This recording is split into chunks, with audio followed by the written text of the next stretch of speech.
जय श्री कृष्ण। पुरुषोत्तम मास के 13वें दिन की कथा। ऋषि कहने लगे कि हे सूत जी, राजा दृढ़धन्वा को पुरुषोत्तम के सेवन करने से राज्य, पुत्र, पौत्र और पतिव्रता कैसे मिली, और योगियों को भी अति दुर्लभ भगवान का लोक कैसे प्राप्त हुआ। इसलिए आप विस्तार से इस इतिहास को कहिए। सूत जी कहने लगे, हे ब्राह्मण, आकाश गंगा की तरह पवित्र करने वाली सुंदर पुरानी दृढ़धन्वा की कथा मैं तुमसे कहता हूँ। है देश का चित्रधन्वा नाम से विख्यात राजा हुआ। उसका पुत्र महातेजस्वी, सब गुणों से युक्त, सत्य बोलने वाला, धार्मिक दृढ़धन्वा नाम से विख्यात हुआ। वह दृढ़धन्वा चारों वेदों को अंगों सहित पढ़कर विधिपूर्वक गुरुजी की पूजा कर दक्षिणा देकर पिता के नगर को गया। अपने नगर में रहने वालों को नेत्र का आनंद उत्पन्न करने हुए उसने अपने पिता चित्रधन्वा को प्रसन्न किया। अब राजा चित्रधन्वा अपने मन में विचार करने लगा कि स्त्री, घर, पुत्रादि छोड़कर मुझको भी वन में जाकर हरि का सेवन करना चाहिए। ऐसा मन में विचार कर समर्थ राजा दृढ़धन्वा को सब राजपाट सौंपकर विरक्त होकर पुलत्स्य ऋषि के आश्रम को चला गया और वहाँ जाकर तप करने लगा। कितने ही काल तक तप करके चित्रधन्वा हरि के धाम को चला गया। दृढ़धन्वा ने जब अपने पिता की वैष्णवी गति को सुना, तब अपने पिता की आर्धदैहिक क्रिया की, फिर नगर में राज्य करने लगा। राजा दृढ़धन्वा की गुण सुंदरी नाम की स्त्री थी। उसके 4 पुत्र हुए और चारुमती नाम की एक कन्या उत्पन्न हुई।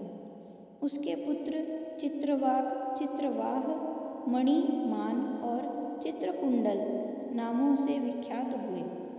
श्री नारायण कहने लगे कि एक समय सोते हुए उस राजा के मन में यह विचार उत्पन्न हुआ कि मेरा यह सब वैभव किस पुण्य के प्रभाव से हुआ है। न मैं कोई तप किया, न दान दिया, न कुछ हवन किया। अपने इस भाग्य का कारण किससे पूछूं। इसी प्रकार विचार में राजा की सारी रात्रि व्यतीत हो गई।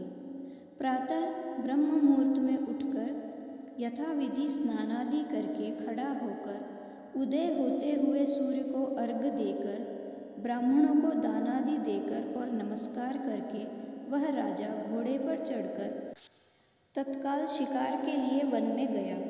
वहाँ उसने शिकार किया।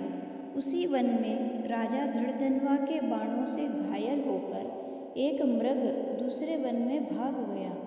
घायल मृग के शरीर से गिरते हुए रुधिर के निशानों से राजा दृढ़धन्वा भी उसके पीछे पीछे भागा, पर थोड़ी देर में मृग राजा की दृष्टि से ओझल होकर कहीं छिप गया।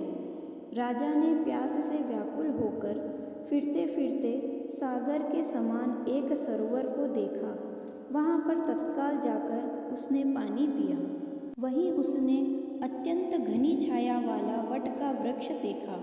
उसकी जटा से घोड़े को बांधकर राजा वहाँ पर बैठ गया।